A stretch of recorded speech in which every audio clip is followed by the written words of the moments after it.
Hello, what's up everyone? This is Enemy Stan User, and today it's finally time to go over the character that even rival Gojo Satoru's popularity, Papa Toji. Now in this video I'll be going over the complete life of Toji Fushiguro, all of his exploits, and all of his powers as the black sheep of the Zenin family. A lot of people love and adore Toji and kind of simp for him as well, and with 2023 comes the new JJK anime season 2, and Mappa will no doubt show Toji in all of his glory. So I thought it would be really kind of cool to talk about him and kind of appreciate him and get a good look at his life as a hired killer in the story. But with that being said, let's dive straight into the man who broke away from cursed energy and left it all behind. The curse of the Zenin family, Toji Fushiguro.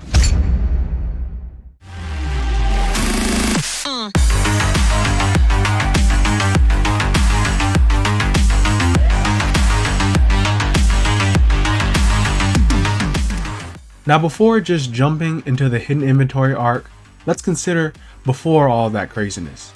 Like with how Toji grew up and how his past was, how he was raised in the Zenin family. As one of the big three sorcerer families, the Zenin clan was one of the most prominent and elite clans that stick close to tradition faithfully.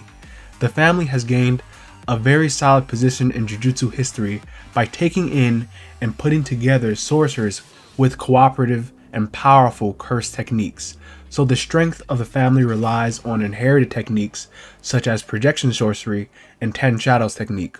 On the other hand, you could kind of say that this is kind of the Zenin's fault, as in their system there is this sort of hierarchy that occurs, as people with no inherited technique or who don't prove themselves in the clan are treated as dirt, even among blood relative family members. Toward the top of the clan you have people with strong inherited techniques like the Hiei, and toward the bottom you have people like servants and foot soldiers like for Zenin males with no technique, the Kukuru unit. Based on the real world Hien aristocrat Tara no Masakado, the Zenin family saying is this: if you are not a Zenin, you are not a Jujutsu sorcerer. If you are not a Jujutsu sorcerer, you are not a human being. So based on this family reasoning, you can only imagine the sort of hardship someone like Toji had to go through in the clan, as he had zero cursed energy. He had nothing, no technique, no anything. And the Jujutsu Kaisen fan book, Gege stated in that due to the harassment of the Zenin clan, he was thrown into groups of cursed spirits at a young age and bullied, and that's how he got his scar on his bottom lip. So from very early on, things were incredibly hard for Toji, just being born in one of the most hypocritical and shamanistic clans. But let me clear up his kind of family relationship because it can be kind of confusing without context. Toji is the son of Naobito's older brother, so he is Naobito and Ogi's nephew, making him cousins to Naoya, Maki, and Mai. And his actual blood brother is confirmed to be Junichi Zenin. So even though he was lacking in his own power, he actually was very mixed into the Zenin very well, and he could have been in that inner circle in like the Hiei if it wasn't due to his own circumstances. But later on I'll actually explain Toji's own personal marriage situation and his own family. But continuing on in this video, Toji's early life, due to the harassment he received from his family, Toji began to distance himself from the Zenin and hone his own skills and physical prowess using the powers of heavenly restriction. We can't really say what type of manner Toji left the clan in, but based on how the clan members react around Toji's name and the reputation that he had, it's pretty safe to assume that the Zenin feared his gift. However, rather than do what Maki did and wipe out the clan, Toji, due to some factors, he was indifferent and never really engaged the Zenin in resentment, and it was more like his whim that they all lived during Toji's life. It is at this stage in Toji's life where he left the clan and used his skills to take on individual requests. Toji was now an assassin and was feared in the Jujutsu underworld as the sorcerer killer. Although he had zero cursed energy and no support from his family, he managed to use his restriction gift to kill sorcerers and earn money from various underworld groups, leading us to the events of the Gojo past arc. To give some background on the situation a bit, Gojo and his peer Geto Suguru are involved in the important mission of escorting the new Star Plasma vessel to Tengen to erase her and set things in place for Lord Tengen to be stable. For those who are a little confused on Tengen, he is a key figure in the JJK story who has the immortality curse technique and overseers the Jujutsu world. He is the most powerful barrier user, and his very existence is the reason why sorcery exists in the world and in Japan, and how the balance of curses is kept in check using his barriers between the two worlds of humans and curses. So now every 400 years or so, Tengen requires a new body or vessel, or he would ascend to a higher plane and lose control, which would mean the end of the world as we know it. So that's where the new vessel Riko Amani comes in. She has to be delivered to Tengen and merge with him to set things in balance and in order for the world. So this was an incredibly important mission. During this arc, two antagonist groups were involved trying to stop the merge. The curse user group Q, Tengen haters who wish to kill the vessel, and the Church of the Time Vessel Association, non-sorcerers who love Tengen but still want to kill the vessel for Lord Tengen to remain pure and ascend to that higher state. So either way, both want the merger to be stopped. The former group Q was dealt with very swiftly. However, with the Time Vessel Association, the non-sorcerers, they managed to hire our main man Toji as a hired killer and Riko's assassin. This situation prompts Toji to formulate a plan against the sorcerers using the help of Shiyu Kong, a mediator and a sort of broker between the organization and Toji. Using the money Toji got in advance, he put up a bounty on the Star Plasma vessel for $250,000 in order to draw out rogue curse users to wear down and keep the sorcerers on guard and on alert, Gojo especially. But during this time, even when we know that Toji is our main antagonist, he himself is smart enough to know that he cannot just jump on and take on Gojo himself. Gojo is the first person from the clan to possess both the Six Eyes and the Limitless technique in over 400 years.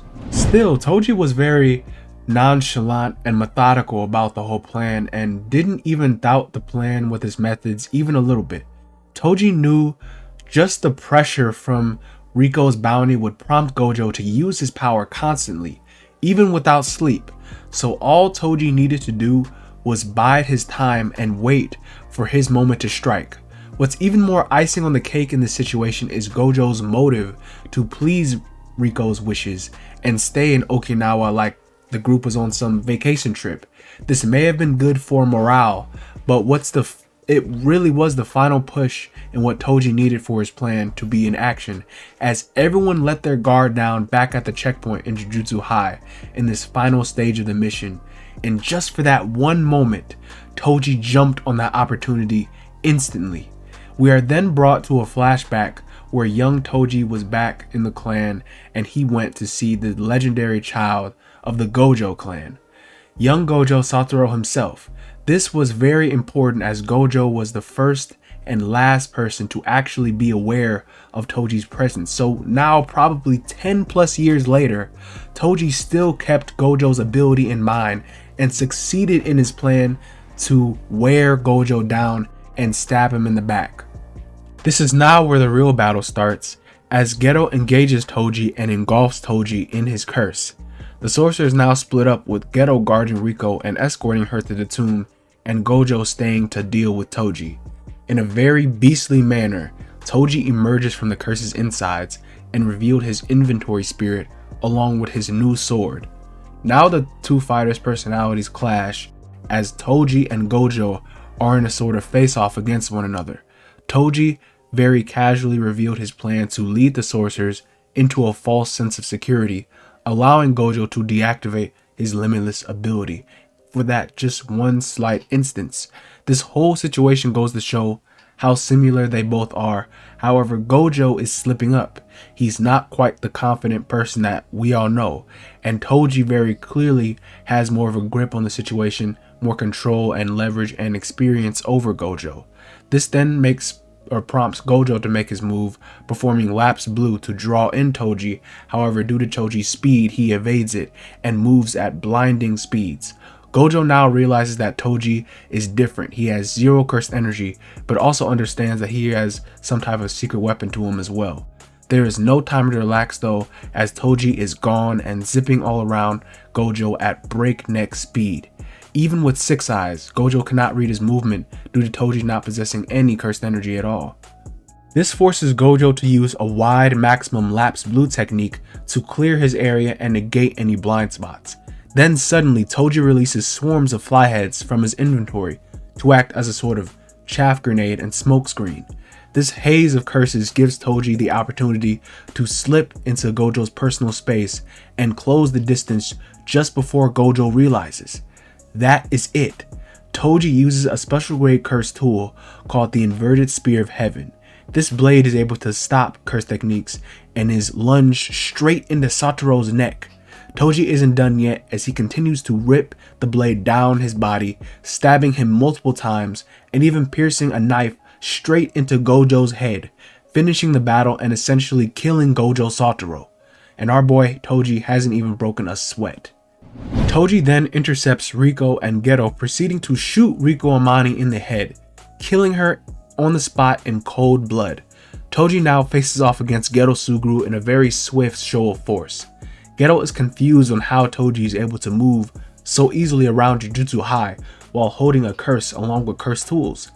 As it turns out, Toji can ingest his inventory curse and use it freely by regurgitating it in and out of his body. That is how he can go undetected and how he can use his heightened physical senses to track the group and find the tomb no problem. Geto then unleashes his Rainbow Dragon curse, but it was utterly cut open and destroyed, even when it had the toughest skin out of all of Geto's curses. Geto's next curse though is able to use an innate domain and trap Toji in it. However, Toji is more or less unfazed by this attack and by the curse and repels its technique with Inverted Spear. Geto takes this moment to get in close on Toji, trying to seize his inventory spear and get rid of the weapons cache to turn the battle around. Geto's plan failed, however, as he cannot seize the curse, and immediately Toji turns around and slices Geto's body, impairing him and putting Suguru out of commission. Toji chose not to kill Geto because of the unknown factor of what could happen to all of Geto's curses under curse manipulation. But with everything in place, Toji left behind a path of carnage and completely messed up the world with his action of killing Riko, and spit on the pride of sorcery, saying, "You guys with all your blessed talents, lost to a monkey like me who can't even use Jujutsu." Toji then fulfilled his contract and delivered Riko's body to the Time Vessel Association. He gets promised a very handsome sum of money and concludes his business with Shiyu Kong and the organization. However, before Toji can go off and enjoy his earnings, Gojo suddenly came back, confronting Toji, but this time something is different. Gojo is off. He's almost in this delirious state, rambling, high on his power, and it's revealed that Gojo has now gained reverse curse technique and felt the core of cursed energy. So now he's reborn and new as a much more superior power. Gojo even stated as of now, Toji had already lost the battle. With Toji's own pride as a fighter at stake, he steals his resolve and says the battle has just begun. We then see one of the best battles in the series, with Toji giving all of his effort and strength to surpass the newly ascended Gojo. This time around, the battle is heavily in Gojo's favor, as he easily evades everything Toji threw at him and pushed back with a successful reversal red attack. At this point, even Toji realized the difference in power and just how high Gojo reached as a sorcerer. He was at the peak. He alone was the honored one. However, this did not stop Toji at all. He wanted to prove himself and overtake even the pinnacle of the Jujutsu world, using the powers of restriction and his own will. Despite the insanity and godlike intensity coming from Gojo, Toji still engaged him and showed an incredible display of speed, combat prowess, and imagination using his strength. However, just as swiftly, Gojo revealed a fourth technique unknown to anyone but few from the Gojo clan, Hollow Purple, a technique that merges both infinities of blue and red to create an imaginary mass that deletes space. This attack left Toji with a deadly injury, leaving him with a gaping hole where half of his body was. This is the last instance of this Toji in this final scene with him, though as in his dying body, his last thoughts are of his wife and son Megumi, who he actually did cherish in the end. He was always deviating from others in this solo path, but really he wanted to cherish what he had and take pride in his family, despite the way his own clan treated him. As his last words, Toji told Gojo about Megumi and left him to do as Gojo pleases. This was definitely a very abrupt and twisted end for Toji, as he left a huge major impact that still resonates today and is felt in the story. But there's still a decent chunk to go over as far as his character goes, and Gege gave us a lot of hints and details about him despite his short screen time in the series. So let's first go over his strength in the series and what his power as a character adds to the story.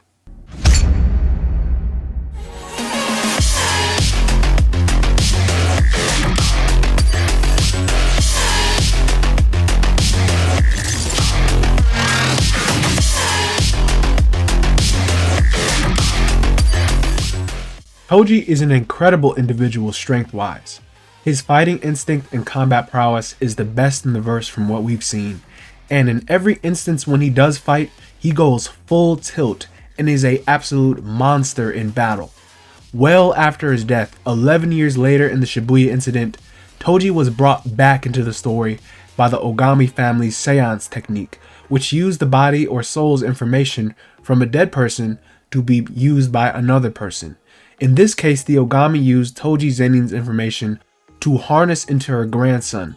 However, because of a series of glitches and how strong Toji's body was because of heavenly restriction, a bug occurred and Toji himself emerged from the technique and overpowered the grandson's soul.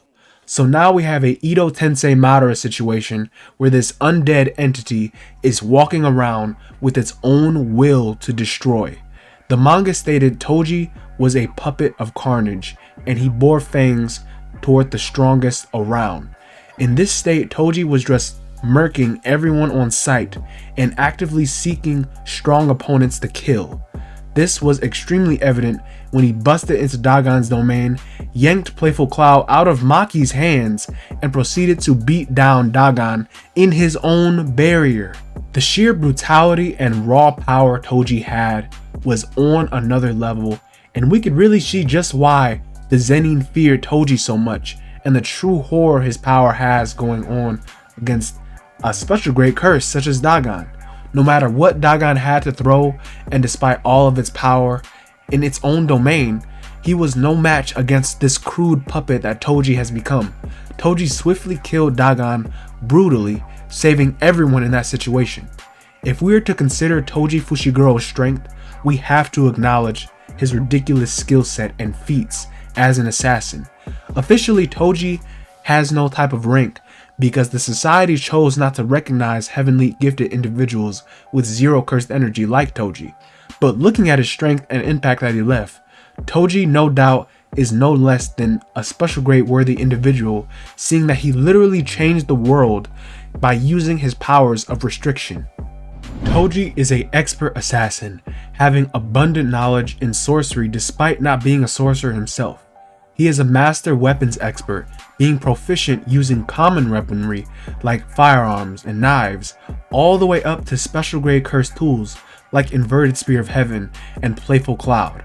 His speed is so exponentially fast, far beyond even superhuman, that it was compared to Three Finger Sukuna and was unpredictable to a Six Eyes user like Gojo.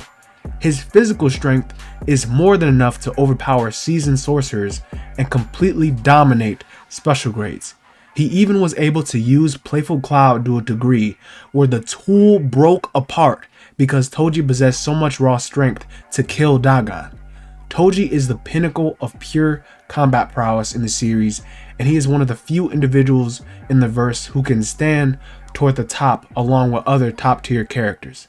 I doubt the Zenin would really admit it, but Toji truly was like the boogeyman for them, and nearly every member of the clan had some sort of fear, respect, or acknowledgement toward Toji and his power, despite how the family actually treated him and brought him up. Again, he's like that black sheep, and he is essentially the curse of the family. Moving on from his physical power though, let's go over some deeper aspects of Toji's character and some extra information that Gege left for us.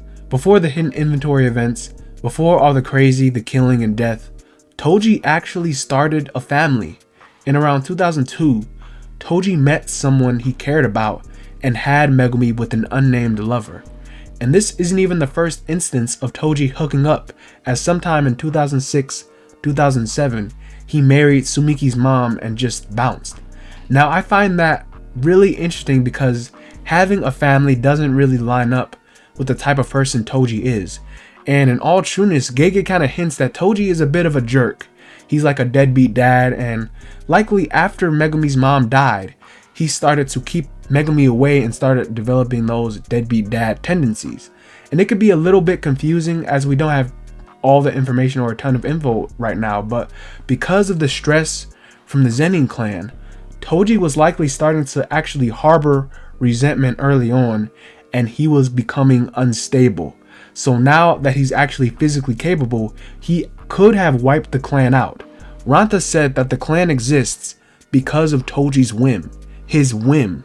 So it's my own personal thinking that Megumi's mom was the one to calm Toji down, and the reason why Toji might have sought to prove himself rather than kill the whole clan. So now that Mama Megumi is gone, Toji is just like this deadbeat dad who moves from woman to woman using his power for money. To me, that's was likely the case for Sumiki's mom, but I could be wrong about that. But it's also a little funny because in the fan book, when Toji was first around with Megumi, he didn't at all know how to take care of him, and actually had Shiyu Kong over his house with little Megumi just to figure out what to do with this child and what to do about Megumi. Eventually, as time passed, Toji chose to leave Megumi behind, and it was really early on, as Megumi has no memory of his father. But to Toji, that was the best decision because Toji knows how he himself is, and he's not really suitable as a father, but chose to sell him to the Zenin in order to give Megumi a better life. So he still cared about him. Even years later in the manga, Toji stopped his puppet body and killed himself to save his son, and actually made a deal with Naobito Zenin, the 26th clan head, to make Megumi clan head of the Zenin family now. So it's all really weird, it's really hazy as everything was, but it all worked out in the end. Everything Toji set in place came together for his son Megumi. It's kind of wholesome in a way, but at the same time, it's really kind of messed up too. Toji really is such an oddity. In Toji's final battle against Gojo, even among impossible odds, Toji really wanted that self-affirmation. He wanted to prove everyone wrong and kill the peak of the Jujutsu world. In Toji's mind, he needed to discredit it and literally change everyone's mind about how the system works in JJK. And this mindset, this drive to surpass a god, led to his defeat because for the first time, Toji was uneasy and stressed standing before a power such as Gojo. In the end, he found that pride to be proud in his strength and in his family that he had. Even when that pride led to his death, Toji still held on to it, thinking of Megumi. Again, this is very messed up, but that's just how the story of Toji is. Because of the Zenin's mistreatment, Toji really wasn't a good person, and he wasn't a good dad, he really wasn't, but he did what he thought was the right outcome for Megumi. So you have to respect Toji's tenacity despite the hand he was dealt in his life. And he actually did love his son, and he loved his family. Maybe things could have been a different way, could have worked out differently if Mama Megumi was alive for longer. I don't know, but Toji definitely left his mark in the series. He made Gojo into a god. He killed Tengen's vessel, making the world out of balance, and Tengen himself is evolving now in the Culling games. And Toji's will now is still reverberating in the series as Maki Zenin has gained strength like him and killed the entire clan. Fear him, hate him, love him, Toji was without a doubt the one who left it all behind. He broke the chains of cursed energy and shook the world, and has become like a curse to the Zenin family. His very existence serves as a scar of how the Zenin's bigotry and shamanistic ideals formed a monster that trampled on all of it. I mean, just look at Cousin Maki to further prove that point, right? But Toji was definitely one of the coolest characters in the series, and Gege Akutami made him fit so incredibly well in the series despite his lack of screen time, and gave him so much character just based on extra info and small scenes. So just imagine how insane it would be to see him animated by MAPPA Studios. That honestly gives me chills. But of course there was little small extra stuff that I might have missed out on this video, or parallels I could have made with other characters in Toji, but I'll try to make more videos on him in the future. But please tell me how you guys feel about this in the comments, about Toji, his strengths, his relationships, and subscribe if you are new.